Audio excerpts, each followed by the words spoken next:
Welcome, traveller. Tonight we journey backward, through time and through language. These are the words once whispered in candlelit halls, spoken by scribes, shouted on battlefields, or murmured by monks in cold stone chambers, each one now nearly forgotten, but brought to life again slowly and softly, to help you drift into sleep. No battles, no dragons, just the language they left behind. Let the quiet begin. Affinity, the following of a lord. Acre, the area of land that can be ploughed by one ox team in a day. Advusen, right to appoint a clergyman to a vacant benefice. Theoretical, to make a recommendation to the bishop. Amercement, financial penalty imposed by the king or his justices for various minor offences. The word comes from the fact that the offender is said to be in mercy. Anathema, a condemnation of heretics, similar in effect to major excommunication.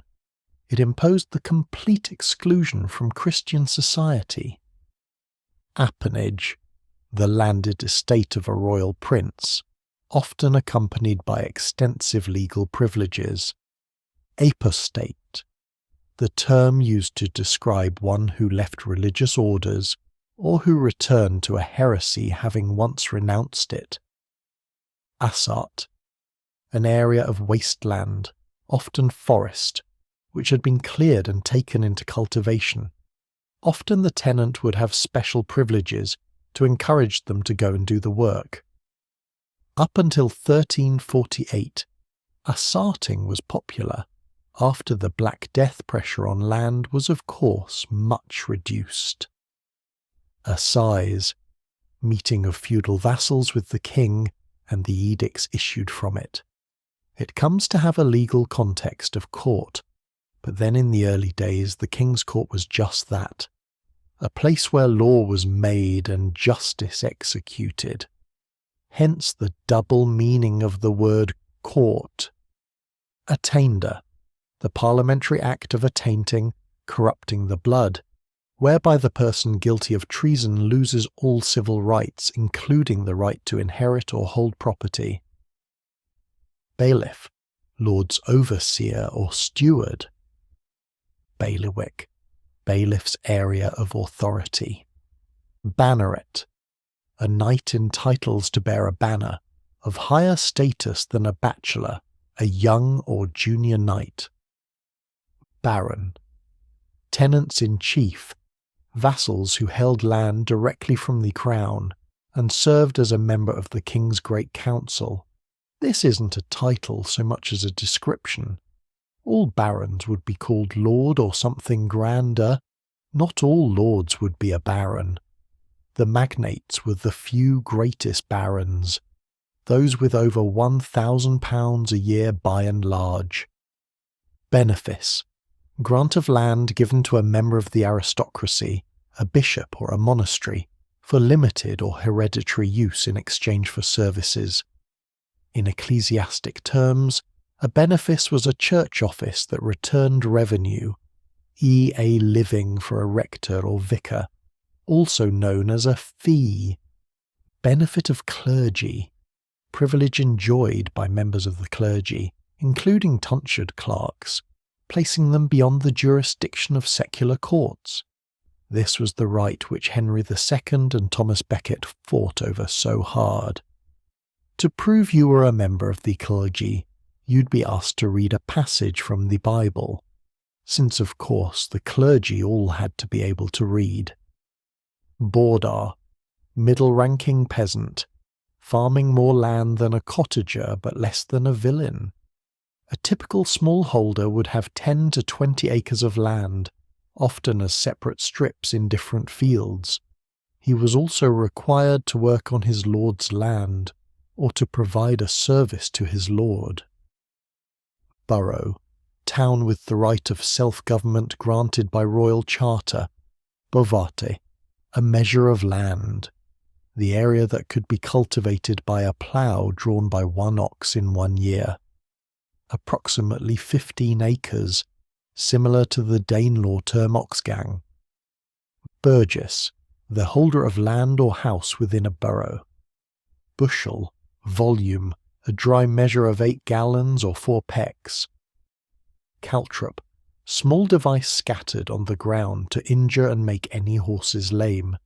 Canon, a law or body of laws of a church, member of a clerical group living according to a canon or rule. Cantref, Welsh political and administrative division, similar to English shires. Caricate, a measurement of land in the Danelaw, equivalent to a hide, the amount of land that could be tilled in a year using a team of 8 oxen, approximately 120 acres, subdivided into 4 vergates or 8 oxgangs. Chamber, the financial office of the royal household, thus chamber finance, the system of managing royal finances from the chamber rather than the exchequer. Chamberlain, officer of the royal household, responsible for the chamber. He was true or responsible for administration of the household and the private estates of the king, one of the great officers of state. Chancellor, officer of the royal household who originally served as the monarch's secretary or notary, managing the chancery, filled with clerks who produced writs and written instructions and records, became to be the effective head of government once the office of justiciar disappeared, one of the great offices of state. Magnum Concilium, the Great Council, Norman equivalent of Anglo-Saxon Witan, in time came to meet in the White Chamber and become the House of Lords when Parliament was in session. Constable, the title of an officer given command in an army or an important garrison.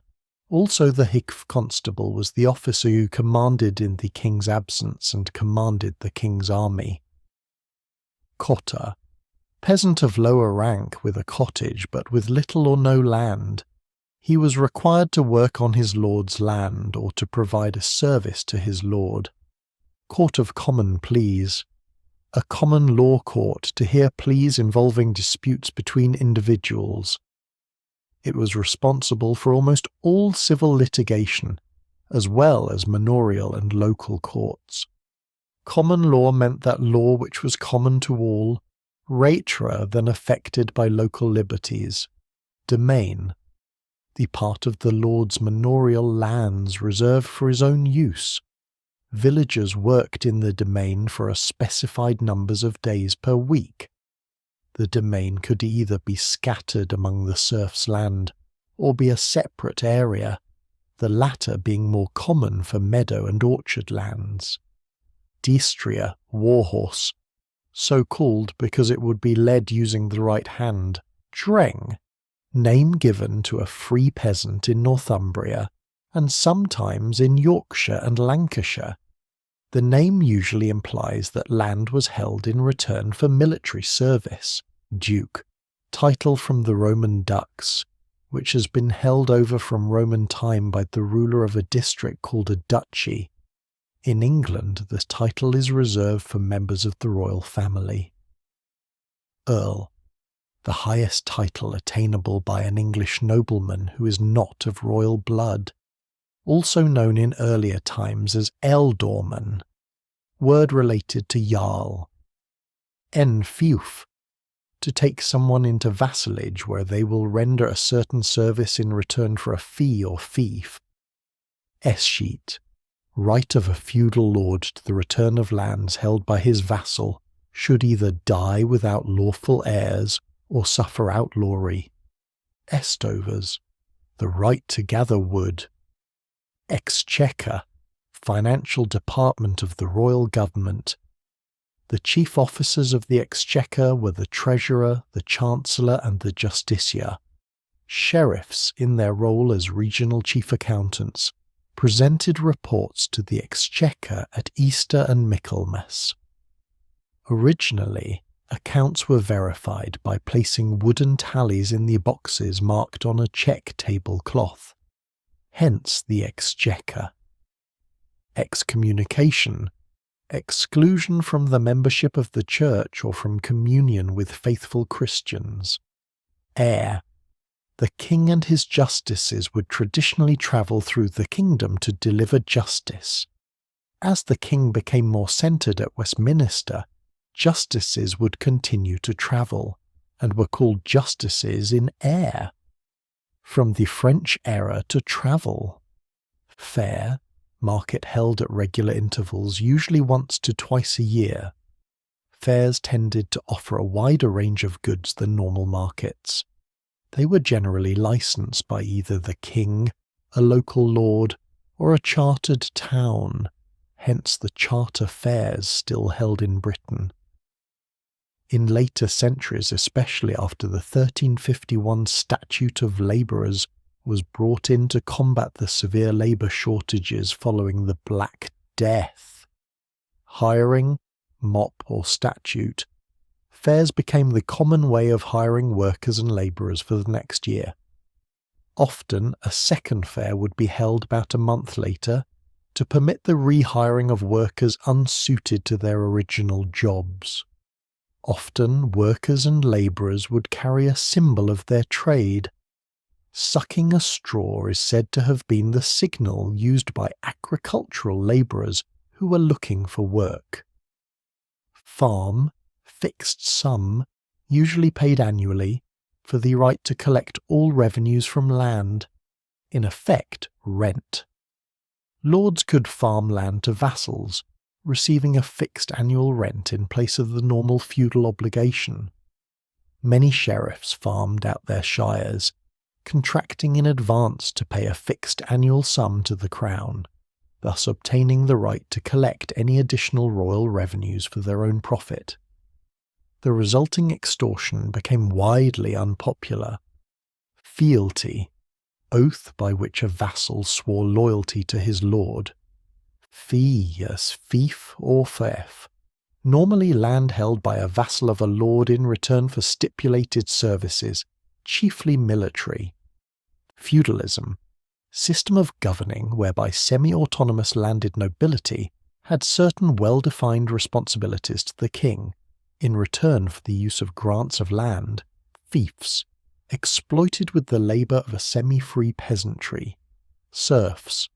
Fine, a sum of money paid to the crown to obtain some grant, concession, or privilege. A fine did not have the modern meaning of a penalty. Forfeiture, right of a feudal lord to recover a fief when a vassal failed to honour his obligations under the feudal contract. Mershare, the sum commonly paid by a villager to his lord when the villager's daughter married a man from another manor. Franklin, a well-off peasant. Frank pledge, legal condition under which every male member of a tithing district over the age of 12 was responsible for the good conduct of all other members of the tithing. Failure to control tithing members could lead to amercement of the entire tithing.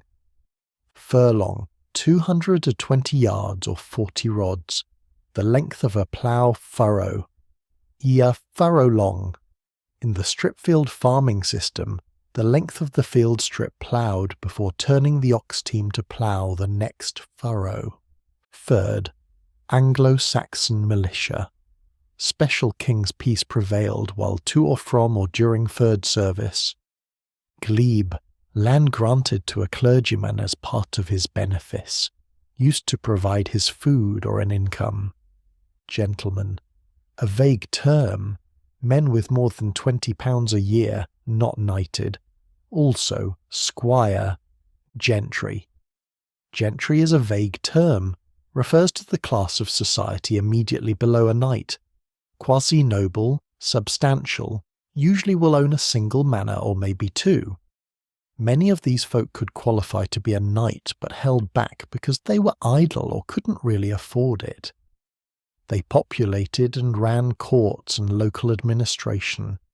Heir apparent, the declared heir to the throne, normally the king's eldest son.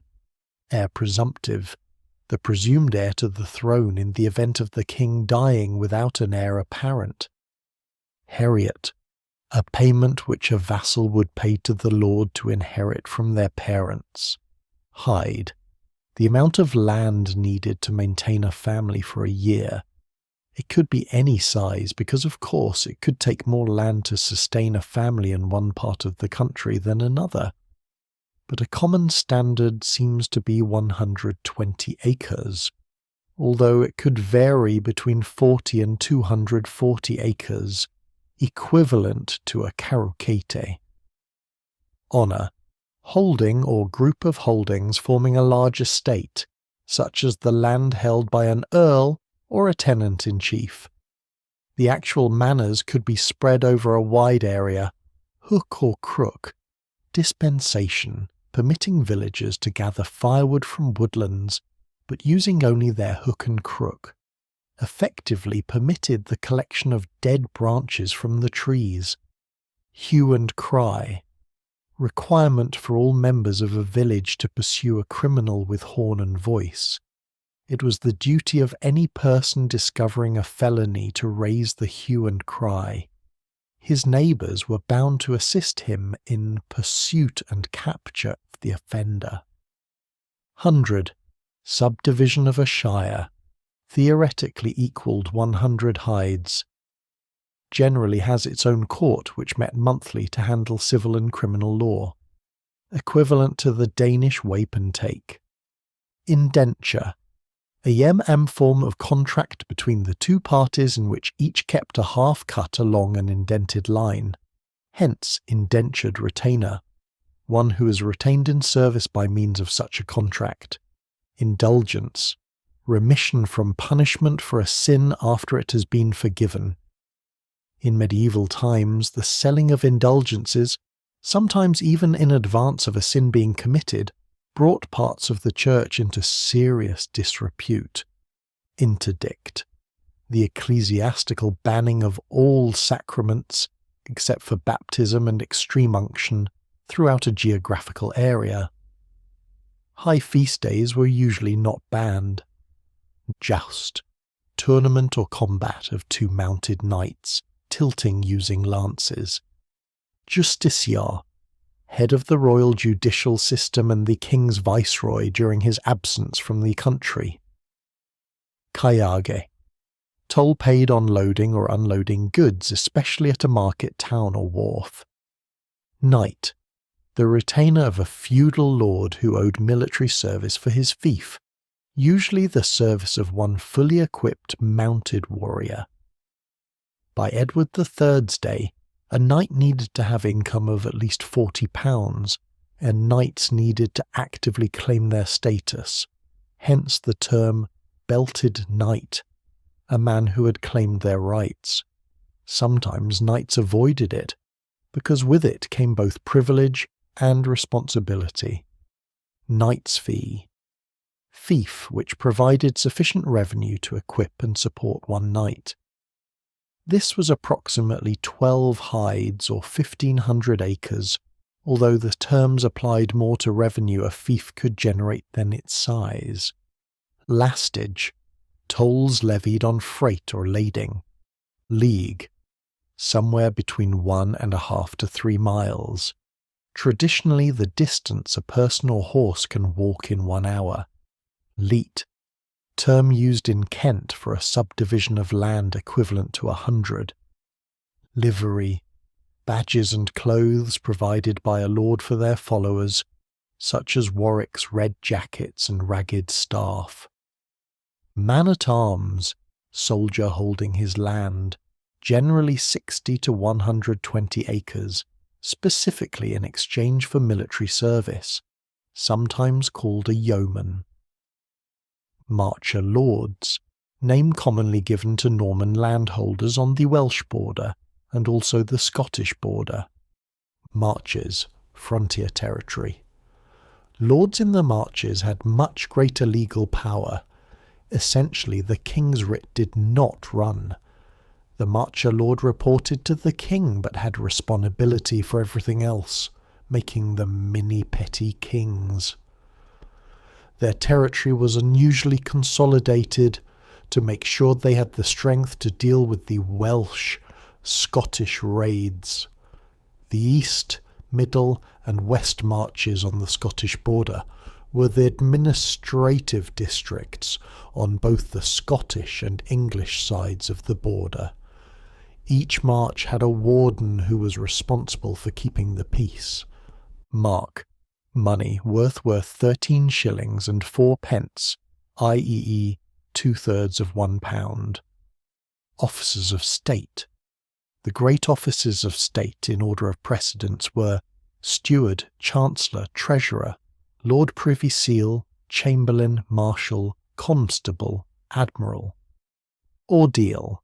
A method of trial in which the accused was given a physical test which could be met successfully only if they were innocent. Example: ordeal by fire. Oxgang. The area that could be cultivated by a plough drawn by one ox in 1 year. Danelaw term about 15 acres. Similar to the Anglo-Saxon term bovate, oia et termine, ask and discover. A legal term for an investigation directly ordered by the Crown into a particular territory or series of events. Platinate. In England, a county in which the tenant-in-chief exercised powers normally reserved for the king, including the exclusive right to appoint justices, hold courts of chancery and exchequer, and to coin money. The king's writ was not valid in a county platinate, like marcher lords. Pannage. Food such as acorns that swine, pigs, etc. feed on in the woods. The right to let your swine feed in the woods, often restricted to a certain number of days per year or to a set period. Passage. Toll levied for passage. Peage. Toll levied on pasturage. Peck. Volume. A dry measure of 2 gallons or 1/4 bushel. Pontage. Toll levied for crossing a bridge. Purveyance or prize. In early medieval days, the lord had the right to be entertained by his followers at their expense, and of course this applied to the greatest lord of all, the king. Over time, the king travelled less, but still wanted the benefit of being able to have him and his household live at someone else's expense, and so he exercised the right to take goods and food in lieu of being there. It was the policy to pay, but payment was often small and late. Quarter days, days when rents and taxes were due. Rape, Sussex equivalent of 100. Reeve, royal official or a manor official appointed by the lord or elected by the peasants. Relief, fee paid by the heir of a deceased person on securing possession of a fief. Scutage, sum that the holder of a knight's fee could pay his lord in lieu of military service, sometimes used as a form of tax. Sergeant, servant who accompanied his lord to battle, or a horseman of lower status used as light cavalry. Also meant a type of non-knightly tenure in service owed to a lord. Such persons might carry the lord's banner, serve in the wine cellar, make bows, arrows, or any of a dozen other occupations. Sergeants paid the feudal dues of wardship, marriage, and relief, but were exempt from scutage, non-knightly. Sheriff, official who was the chief administrative and judicial officer of a shire. Many of his jobs were carried out by the itinerant justice, coroner, and justice of the peace. He collected taxes and forwarded them on to the exchequer after taking his share. He was also responsible for making sure that the king's table was well stocked, while king was in his county, i.e. royal game preserve. Stolage, tax levied on trading booths or stalls at markets and fairs, not paid by hawkers or peddlers. Steward, man responsible for running the day-to-day affairs of the manor or castle in absence of the lord. See also bailiff. Sulong. Measurement of land in Kent, roughly equal to 2 hides, although still considered to be the area of land which could be cultivated using a single plough team of 8 oxen. Sumpter, packhorse, pony, mule or other animal. Tallage, tax levied on boroughs and on the tenants living on royal estates. Thane, originally meaning a military companion to the king, came to mean a landholding administrative office. Tithe, 1/10 of a person's produce and income due as a tax to support the church. Treasurer, chief financial officer of the realm and senior officer of the exchequer, one of the great officers of state. Vassal, free man who held land from a lord to whom he paid homage and swore fealty. He owed various services and obligations. These were primarily military, but he was also required to advise his lord and pay him the traditional feudal aids required on the knighting of the lord's eldest son, the marriage of the lord's eldest daughter, and the ransoming of the lord should he be held captive. Ville, administrative unit containing about 5 to 10 hides and inhabitants, equivalent to the secular parish. The villasually contained several manors. As the feudal system declined, the ville took over importance from the hundred and manor. Later, the parish took on the duties and responsibilities. For example, during the 19th century, the sick, poor, and destitute sometimes relied on the parish for aid.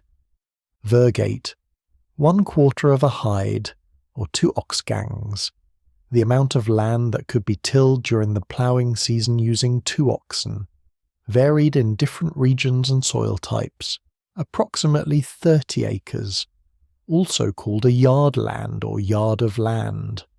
Wapentake, subdivision of land in areas formerly under Norse control, including northern and eastern areas of Britain, equivalent to Anglo-Saxon hundred. Wardship, the right of a feudal lord to the income of a fief during the minority of its heir. The lord was required to maintain the fief and to take care of the material needs of the ward. When the ward came of age, the lord was required to release the fief to them in the same condition in which it had been received. Waste, term generally given to land which was unusable or uncultivated within a holding. It was not taxed. It sometimes referred to land destroyed by war or raids, which likewise was not subject to tax. Land around the site of the Battle of Hastings, 1066, took many years to recover from the predations of the armies who had camped there. Yoke, a measurement of land in Kent equal to 1/4 of a sulong, roughly equal to 2 vergates, although still considered to be the area of land which could be cultivated using 2 oxen.